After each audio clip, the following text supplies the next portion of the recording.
Good evening, everyone.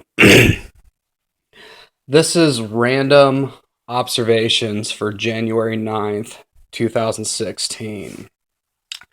Now, they say you should never film yourself while you're, you know, drunk, but I say fuck that. you know, I have a viewpoint that's pretty damn near nihilistic. I basically consider myself a nihilist. And I'm trying to evolve into that right now, not caring what other people, think, what they're saying, I used to care a lot about this when I was younger, but I really don't give a fuck anymore. So what's on your mind right now, Terry? Tumbleweed blowing in the wind. A tumbleweed blowing in the wind. There's nothing going on up there. There's nothing going on up there right now.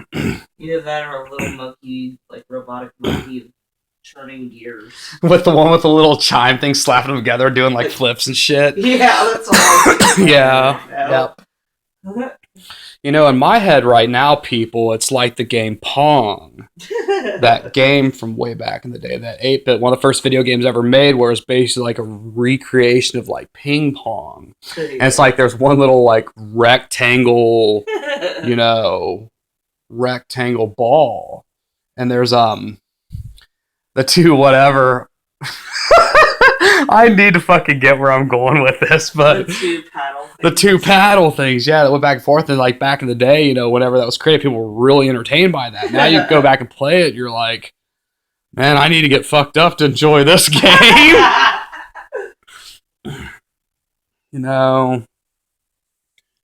Just feel pretty good right now. Life's pretty good, Inebriation's inside my head. I still drink, but I don't drink as much as I used to. A few years ago, when I was living by myself in this other, my first apartment I ever had on my own, I used to drink like, sometimes 3 and 4, bottles of Jaeger in a week. I would just basically put on my headphones and isolate from the world and just basically inebriate. And those were a lot of good times looking back on, a lot of good times, I still definitely drink, but nowhere near as much as I used to, but it's nice when I do. Like, I remember why I drink, and it takes me away from everything, and it clears my head, yeah. Well, hello, love. We have a visitor right now. This is my wife, Terry, my beautiful wife, Terry, whom... we've been married for a few months, we've been together for 2 years, and we've known each other for 6 years. Almost 7. Yeah, almost 7 now, that's right. It's 2016, like I said earlier, yeah. Yep. But, what's up, mortals?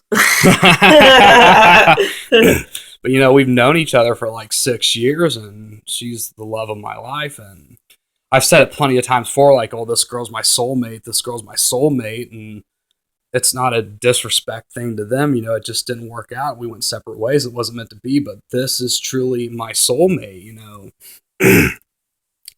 I damn near feel like I'm very close to having an asexual preference, which is basically where you're not sexually attracted to either sex. A lot of relationships haven't worked out for me because I've been very uncomfortable sexually. And it's not that... It's like, get to the fucking point! Where am I going with this? My brain's just... fine, baby. I just think you're easily distracted. Crazy chemicals just not in my head right now. And other, inebriations are causing those chemicals just to do different stuff, so I don't have the normal chemical imbalances that, like, I normally have.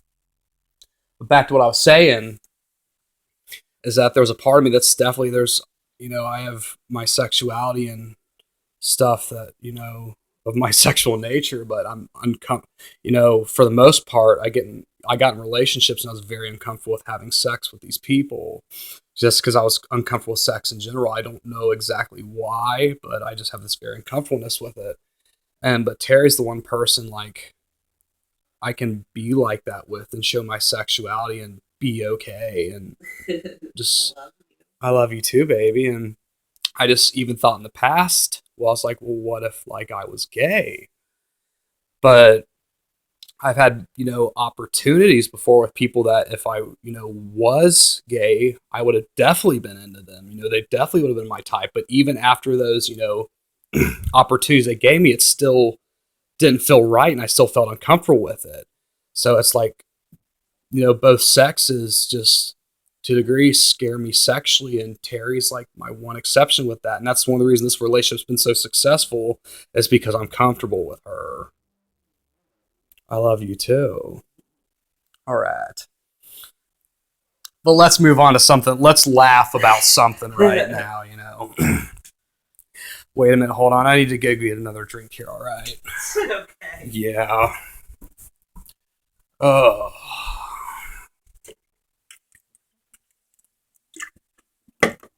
All right. As you can see, I was drinking some adult lemonade. It's the only canned alcohol I can really stand the taste of. I'm not really a beer drinker, Aside from Jaeger. Most if I drink it's harder liquors like, Jaeger, gin and juice. Gin and juice or sipping on gin and juice. Laid back. Money and my money on my mind. Hell yeah, baby. My girl can kind of, freestyle a little bit too, and I think it's pretty fucking badass. In further videos, you're going to see basically both of us singing together and duetting together, and whatever style we want to fucking do in that video is what that's going to be. But like, I can also, I am so slowed down right now, but it's good, I'm at home right now. I'm being safe. I don't drink and drive. I stay here and have. We stay home and inebriate. Exactly, people. Another thing I don't fucking get is the fact that they quit selling alcohol at 1, but yet bars are open to 2:30. Yet they encourage you not to drink and drive. But the one place to get alcohol later at night is the one place you have to fucking drink and drive. It's controlled by the government. The government has no logic to do it. Exactly. The government has no fucking logic. They don't give a fucking shit about you. You think that your government fucking cares about you? A disabled person dies, like, oh, cool, one less person to we have veterans on the street that are basically starving and fucking homeless. They fought for this country, and our government's not fucking taking care of them. Another thing too is, a veteran can go out, and serve for their country and die for their country, but yet if they come back home and have post-traumatic stress and they're still under 21, they're not allowed to drink. I mean, you can die for this country and go out and fight your wars, but you can't have a beer until you're fucking 21. That's the kind of shit we have going on in this country right now. There should be a special exception for people. No, absolutely. In other countries, they let their kids, drink wine at the dinner table, and there's nowhere, they don't have, as bad alcoholism there. There's just something in the fucking media and the way they brainwash us over here. I was brought up to drink lots of alcohol. Our family always had wine and beer, and on my dad's side, there's no alcohol. Exactly, and how often do we fucking drink, too? Once a month. Once a fucking month, Fuck, I keep having ideas come to my head, and I keep losing them. Yeah. Let's see. Be my jumping off point for something right here. Give me a subject, I'll see if I can work with it. Harley's escapades. Harley's escapades? Yes. Maybe. What's something else? Tumbleweed blowing in the wind. Tumbleweed blowing. We already discussed that. That's what's going on still in my head. It's like how Pong is still going on in my head, back and forth. It's just like, oh, watching it, you know. Actually, yeah. Let's go with that. Okay. We're going to talk about the Harley pup here. Now, Harley is our dog, and we love him, but he's a very special dog. We also think me and Terry are both on what's known as the schizotype spectrum. You know, there's 4 disorders on the schizotype spectrum. You know, there's schizoid, there's schizotypal, there's schizophrenia, and there's schizoaffective. Now, I was diagnosed the first time I came out of the ward, and I was in this LifeWell program I was diagnosed schizotypal, but I was also diagnosed borderline personality disorder in that too. Terry has been diagnosed schizoaffective, which is basically where you have schizophrenia, but with a mood disorder like depression or something like that on top of it. But at times in these meetings, she told me they threw out the word schizotypal, you know, as well. And so I think we're both schizotypal, but she's closer to the schizophrenic part of the spectrum, you know, than I am. And the thing is, you know, we're both 2 people in love, or we're on the schizotype spectrum. And, you know, some people won't understand that, but fuck you, you're fucking sheep anyway, and you'll do whatever the fuck they tell you to do. You know, and you'll do whatever the fuck they tell you to do. What? I get a prescription for a dog. She gets a prescription. Yep. That's fucking badass. Gets a prescription for the Harley pup, you know, service dog. And it's like when I take this dog out to go to the bathroom, I see how smart he is, the way he's sniffing around and like he's really onto something. He's really tracking something. Yeah.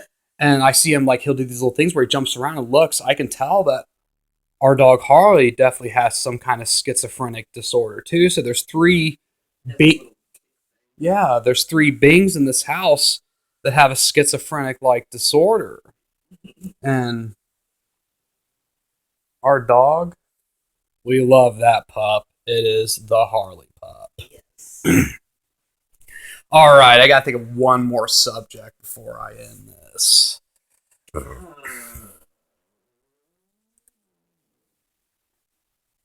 All right,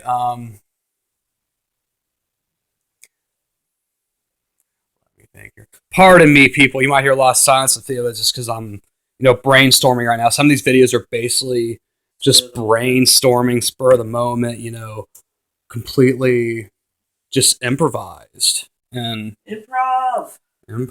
All right. Really slow fucking improv. Like usually they'd be a lot more quick to talk about stuff, and now I'm just like, I'm fucking trashed. I don't fucking care. Blame it on the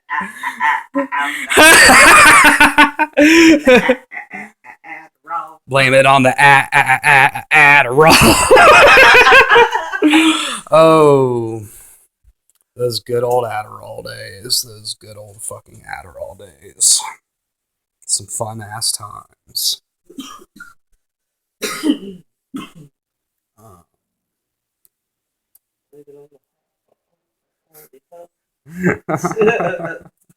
I gotta think of something. My brain is just like, it's revolting right now. It's like, quit thinking. Because I think too much, you know. My brain thinks too much. I'll tell you what kind of chemical imbalance I got going on in my head here, you know. The first time I came out of the ward and I was in this LifeWell program, the LifeWell program diagnosed me schizotype and borderline personality disorder. Then my therapist diagnosed me, after that, when I was going to therapy, she diagnosed me with obsessive compulsive disorder and bipolar. So I have those 4 disorders working against me. And the one thing I'll let you know is I don't take medication. Because that shit, and neither does she. And the funny thing is, I noticed changes in her. She's doing better than she's ever been doing. One of the reasons I'm doing, even disregard the disorders and I have my problems and I isolate a lot, is that one of the reasons I, you know, cope in life so well is because I don't take your brainwashing fucking medications. You look at side effects for most antidepressants and antipsychotics, the first thing you see is may cause suicidal thoughts. It's like, that's a fucking contradiction to what your pill's fucking trying to do. Right. You know? There's You know, no. Go ahead, love. Talk as much as you want. I was on that shit for 13 years, and I got off of it the last like 2 months or so. And ever since I just started taking vitamins, it's like I don't even and other stuff. I don't even fucking need it anymore. I don't need that. It's like when I was on medication, I didn't remember as much. Now that I'm off of it, everything's clear, and I'm starting to remember more stuff. The medication was numbing you down. It was. It was making me a zombie. We're to what they call us. What do they want to fucking call us? I'm more into the intellectual conversation. You notice that? Yeah, definitely. Yeah. We are two unmedicated, basically fucking schizophrenics. Pretty much. And we're going to live in our own fucking world. We're going to forget your fucking world and the world I'm not you, going with that cookie cutter bullshit world you live in. We're going to escape into our own because that's the way we fucking do it. You know, you can live on, you know, in your fucking world with your planets and you can keep just doing what the fuck you do, you know, watching the news, you know, see what's going on in the news. You know, they're scaring people, you know, trying to put, that's what the fucking news is, people, is it scares the shit out of you so you conform. And then, you know, then you got the commercial break. It cuts to all these products that you need. They tell you need. They Don't put, let the TV tell you who to hate. fuck the TV. Don't let the TV tell you who the fuck to hate, because who they tell you to hate is not your enemy. The people behind the TV and all that controlling that is the fucking enemy. So, and what I want to end this video with is that, you know, I don't give a shit if you question me or whatever the hell you have to say for me, you know. I'm not on, you know, making these videos for people to like me. I don't give a shit if you like me or don't. If you do, cool. If you don't, you know, if you don't like me, there's a fucking comment section below this video. You can leave your dirt or whatever the fuck you need to say, and I really don't fucking care, you know. I don't give a fucking shit about that. I give a shit about, you know, sending out a fucking message and doing that. Wouldn't even waste my fucking time. You're just gonna waste your time. But even if you question my, you know, videos and who I am, I say kudos to you. Good for you, because I encourage that, because at least you're questioning something, because there's a lot of shit we should be questioning in this world. And if the worst thing you have to question is a fucking YouTube video, that makes me want to fucking laugh when we see simple shit in this country and we want to fucking question it and say it's fucking evil and, you know, say it's fucking evil and questioning shit that doesn't, questioning the shit that shouldn't be questioning and not questioning the shit that should be questioned. So this is Timothy Manson, and you've heard the voice, see a little bit of Terry K. Manson, my wife. This is Random Observations for January 9th, 2016. Have a good day, everyone.